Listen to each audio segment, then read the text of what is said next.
Hey everyone, welcome back to our channel. One step on today's video, I'm going to show you how to add shadows on Canva. It's very quick and easy, so let's get started.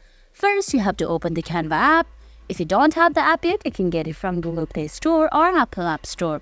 Now open the app and sign in. Once you sign in, on the bottom of your screen, you can find a small plus sign. Tap on it and select the picture you want shadow on. Select using a new design. Once you do that, it's going to take a few seconds. Now you can see on your screen there's the image you want to shadow on. Now tap on it, make it a bit smaller, drag it on the position you want.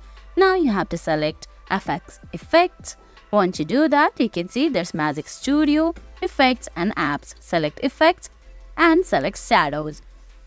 Guys, there you have to select the type of shadow you want, and you can blur the amount and rotate the shadows, or you can select another type of shadow and you can edit them as well.